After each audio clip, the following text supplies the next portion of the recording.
falar em traquinagem, quem era o mais danado de todos? Som. Era Som. Que era? Som era danado. Ei, Elias, eu digo o seguinte, que hoje em dia a vida é muito boa, né? Muito fácil. Ah, rapaz. Você só não cria um filho bem, na educação em tudo, se não quiser. Porque o mais difícil que tinha naquele tempo era dar o pão de cada dia. Era. Hoje em dia é a coisa mais fácil, hoje em dia está mais difícil educar. O problema é que educar se tornou muito complicado hoje. Naquela época o pão era o mais difícil, hoje o mais difícil é educar. Educar, que eu te digo, é porque o mundo, enquanto os pais ensinam os bons costumes, a internet e o mundo ensinam o desmantelo. E eis o grande problema hoje, né? Mas Elias, eu até acho que muitas vezes os pais eles se acovardam, também, sabe? Eles não assumem o papel de pai. Que a culpa não é nem dos meninos, nem da sociedade, é dos próprios. Né? Muitas vezes a gente condena uma pessoa que age de forma errada e muitas vezes não está nem nele, tá entendendo? Não está no que... o problema está atrás. Está dentro de casa. A gente viveu o momento, a situação de papai e mamãe, a gente não passou fome mesmo, porque mamãe era muito controlada. Tá entendendo? Era uma vida difícil, né? Ela controlava. Muita gente para pouca renda. Antigamente não tinha ajuda do governo, não tinha ajuda nenhuma. Nem né? aposentadoria tinha. Não, tinha não. Não tinha nada. Tá entendendo? Ajuda de governo não tinha nada. Então era muito difícil. Aí mamãe dizia, graças a Deus eu criei meus filhos, mas graças a Deus a gente nunca passou fome. Eu dizia mesmo, mamãe, mas também nunca enchia o bucho. Aí ela achava graça. Passava aperto, mas não passava fome, né? Não passava fome, né? porque ela sabia controlar. Sabia, tá Porque eu acho que ela tinha um medo tão grande. Porque antigamente, no ano que não se lucrava na região aqui, era um ano de fome. Era. Não chegava comida alimento de fora não, tá entendendo? Não tinha. Não vinha não. Nossos pais foram grandes guerreiros, grandes heróis. Foram uns grandes heróis. Porque naquela época, geralmente as famílias eram grandes. Geralmente era 10 filhos para lá e não tinha renda de nada. Não tinha renda de nada. Era no braço mesmo. Era no braço. Era o que o cabo ganhava naquele dia. Não tinha história de... Era o pai na guerra no braço e a mãe em casa na sabedoria. Regateando, como dizia o outro. Na sabedoria, né? Isso. Era umas pessoas que nossos pais, hoje nem tem pai nem mãe como antigamente. Nossos pais eram para ser considerados como santos pelas famílias, porque nossos avós, porque eles nos trouxeram até aqui a duras penas. Exato. Entendeu?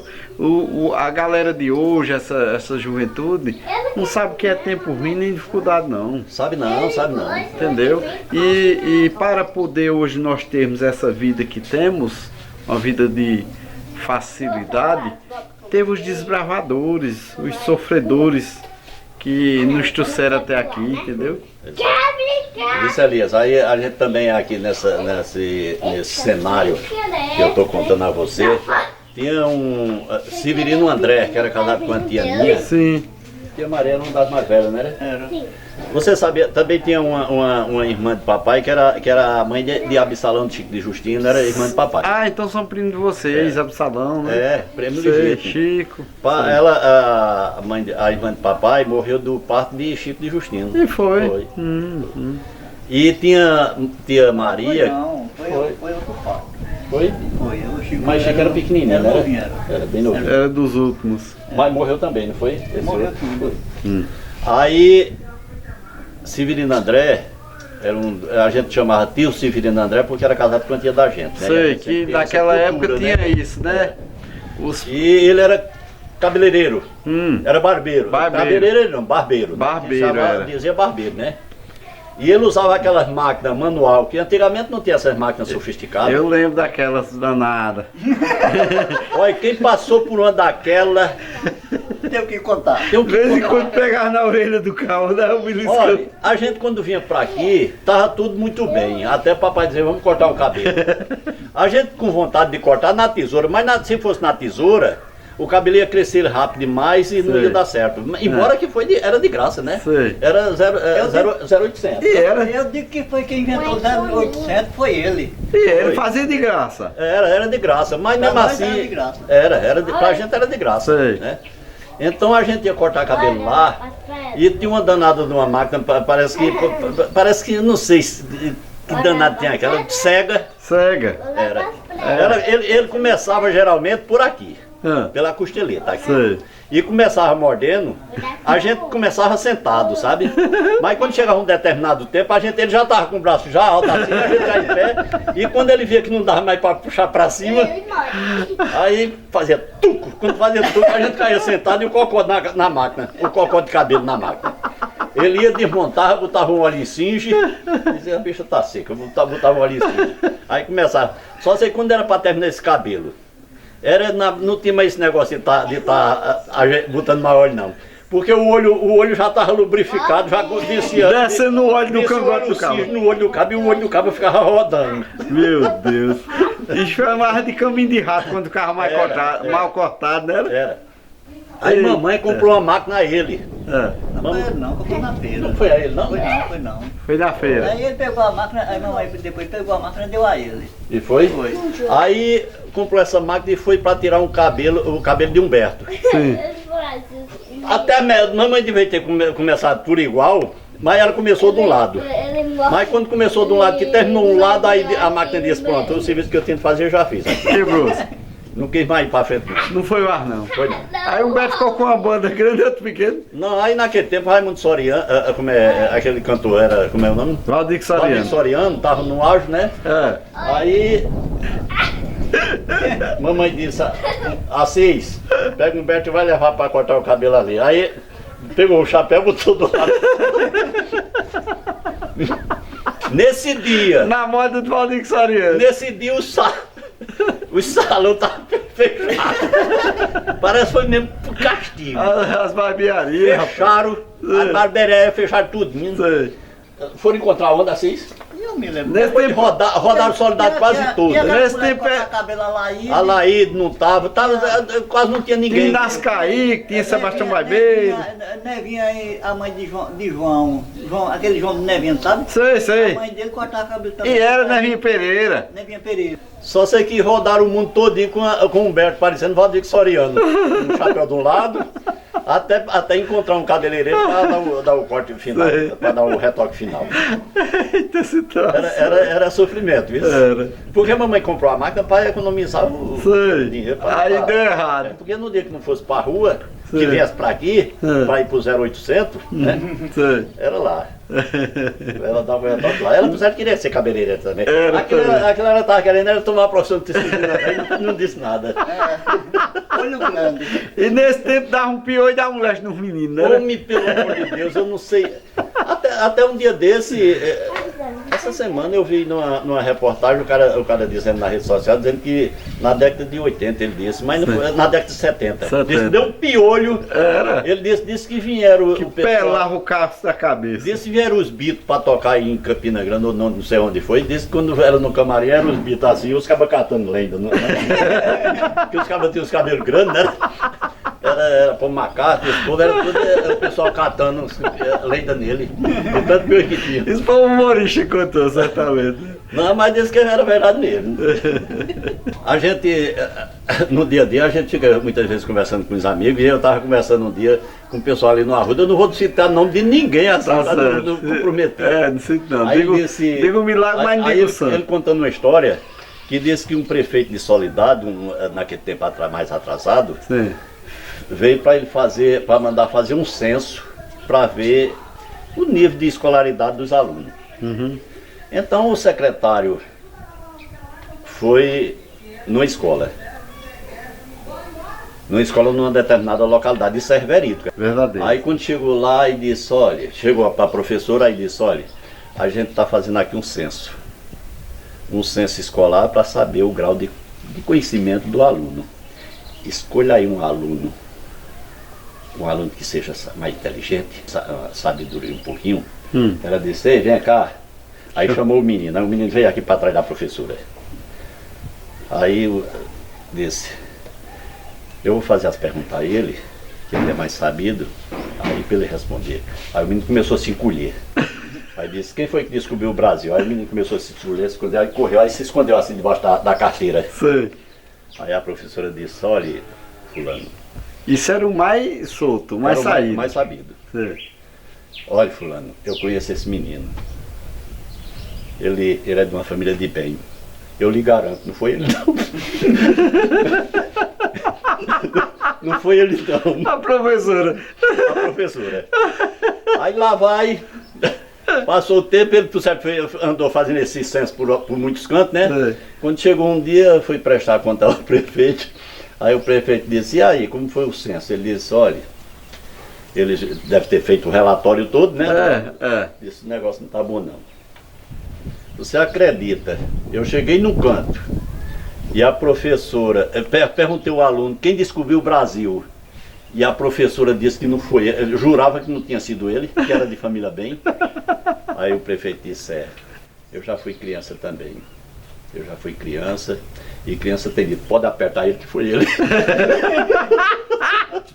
Então isso é história verdadeira. É uma história verdadeira. Isso foi uma professora da nossa cidade e um prefeito da nossa cidade. O prefeito da nossa cidade. Agora eu não vou dizer quem era. Não, nesse dia o cara estava não. contando, estava até o neto do prefeito lá perto.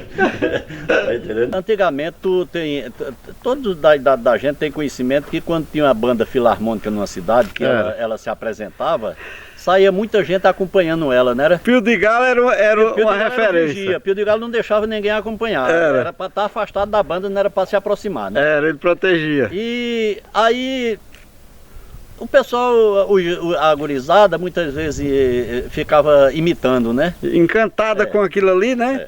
Mais ou menos aqui nessa área aqui, tem um roçado que é conhecido como roçado de cima. Sim. Porque aqui na nossa região a gente tem uma cultura de dizer cima é pro poente, baixo pro nascente. É verdade. Como era no poente da propriedade, sei, né?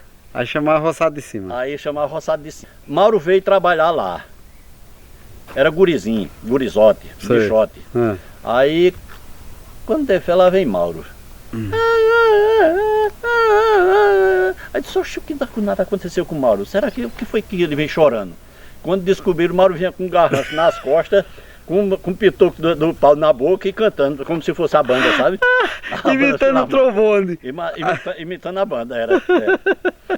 Aí nesse mesmo roçado lá de cima, ele tem 2 cajueiros. Sim. Todos dois, um unido ao outro, né? Sei. Assim através das galhas. E ele, um é vermelho, outro amarelo. E era conhecido, eu acho que ainda está vivo. Aí meu tio, sempre no São João ou no Natal, ele comprava uma garrafinha de cana e trazia.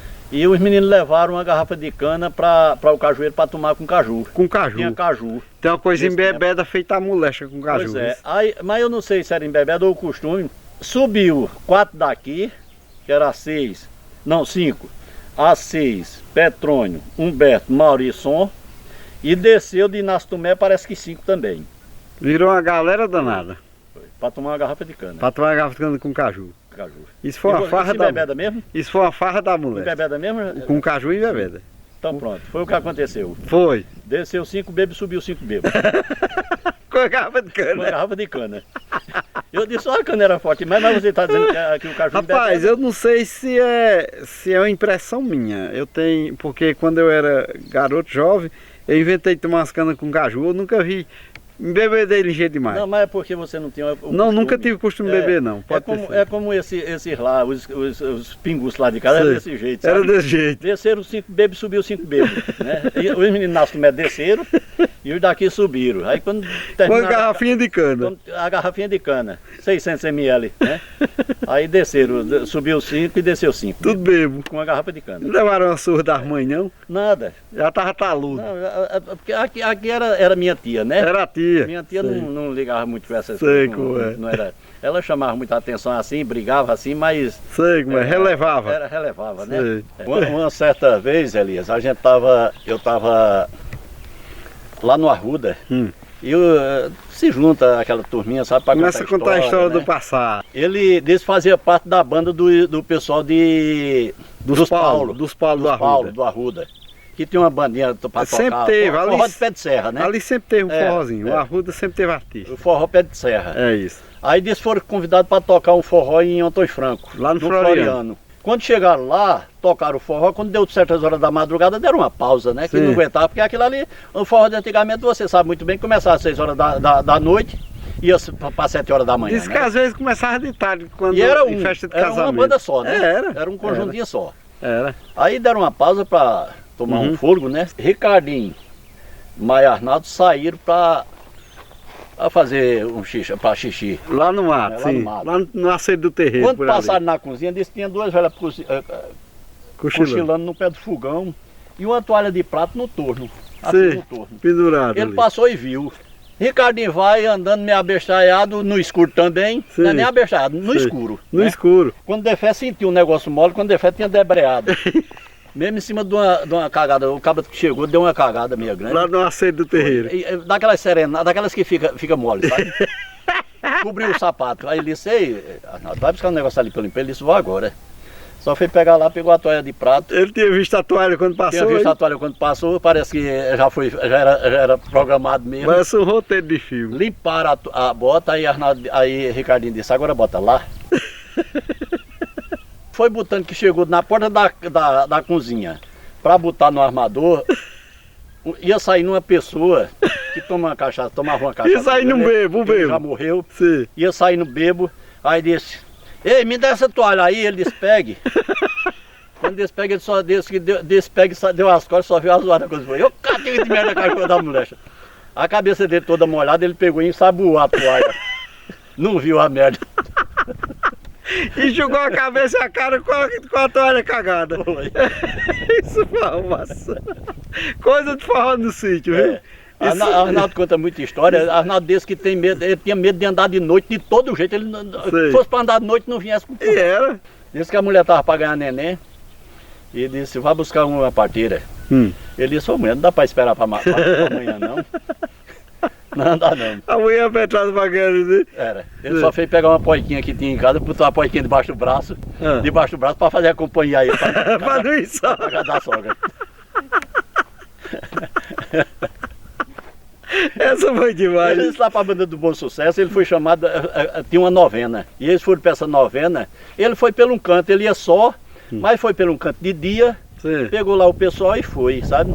Ele pensando que... Ele no carro, sim. Não, a pé. A pé, antigamente sim. Era a pé. Era a pé. Ninguém andava, ninguém tinha carro, ninguém tinha moto. Era. Quando veio aparecer bicicleta foi da década de 80, 70 Quando e muito tanto, tinha era um 80, jumento né? pra andar, né? Ele foi a pé. Aí ele pensando assim, eu vou por aqui, eu vou com fulano. Quando eles voltar, volta por casa, pelo lado de cá. Pra vir na companhia. Pra vir na companhia. Porque se ele tivesse certeza que o pessoal não vinha, ele não tinha nem ido. Não tinha medo demais de andar, não. Aí foi. Quando chegou lá, foi pra novena, aconteceu tudo, aí vieram. Quando chegou no canto da encruzilhada, aí ele disse, ei, bora por aqui. Ele disse, não, a gente vai por aqui. Ele disse, agora lascou. E agora pra eu ir. O pessoal saiu, ele botou a sandalinha, tirou a sandália, botou nas mãos. E fez carreira. E fez carreira. O cachorro dele, de casa, parece pressentiu, veio contra ele. E botou ele atrás dele. Era ele correndo na frente e o cachorro atrás. Sem saber que era o cachorro dele. Sem saber que era o cachorro dele. Isso quando chegou em casa, que caiu na calçada, que era uma calçada meio alta. Quando é fé, o cachorro chegou. O cachorro apanhou ele. Aqui antigamente tinha muita gente de São Paulo que morava em São Paulo. Sim, que foram daqui que morava em São Paulo. Desbravar, né? Sei. E muita gente se deu bem lá, né? Mas teve um amigo da gente, um parente da gente que foi e logo novo adoeceu e pegou um problema e morreu. E aí quando foi na missa do 30º dia, todo mundo, família lá, convidaram um cara, um parente. Um parente. Que é parente da gente ainda. Sim. Aí para ir para essa missa. E disseram que a missa era de manhã. Ele foi para a missa realmente de manhã. Mas quando chegou lá, a missa só era à noite. Ele gostava de tomar uma e começou a chutar. Foi bebendo, só sei que quando chegou à noite estava bêbado. Aí ele conta assim. Na hora da missa. Ele disse, quando eu cheguei na missa, vi logo o padre de cabeça para baixo. Aí entrei, fui lá pro banco da frente, quando ela veio um altar caindo por cima de mim. Aí logo em seguida deu vontade de vomitar. Eu botei a mão na boca e saí, essa igreja meio comprida, eu engoli esse vômito umas 3 vezes. Chega a xiringar a água pelos ouvidos, pelos olhos. Até sair dentro da igreja. Até sair dentro da igreja, para estar para fora. Ele disse, era vindo ele engolindo. Isso era o mesmo de Mas não vomitar dentro da igreja. Ficava seguro danado, né? Quando a gente era guri, sim, eu acho que era porque o estômago era fraco. Quando comia uma primeira pomonhada, essa certeza dá um desarranjo. Olha, era bater e valer. Desarranjo traduzindo é o quê? Caganeira. Aí, papai nesse tempo, a gente tava passando as férias aqui e papai ficava lá na outra casa com um bocado de menino e Naninha e Manezinho com um bocado de menino aqui. Sim. Quando deu certas horas da noite, o relógio despertou no estômago da gente. Deu caganeira em todo mundo. Só se vê as tochinhas de lamparina passando. Dá sorte que tem muita paima aqui. Pra dentro da palma, quando fechando na porta já diz, lá vai outro. Aí eu abria. Aqui, mamãe, era um na porta e outro enviando. Lá, um na porta e outro enviando. Só sei quando amanheceu o dia, que clareou tudo, né, que passou, lá vinha as galinhas tudo. E os papos? Os papos não eram mais aqui não, sabe? Era por aqui por cima, tá?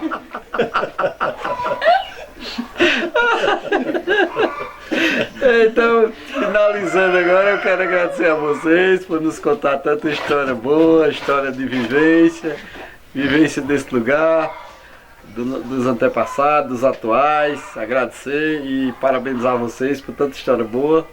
Dizer que foi um prazer estar aqui com vocês essa manhã maravilhosa. Muito obrigado, viu?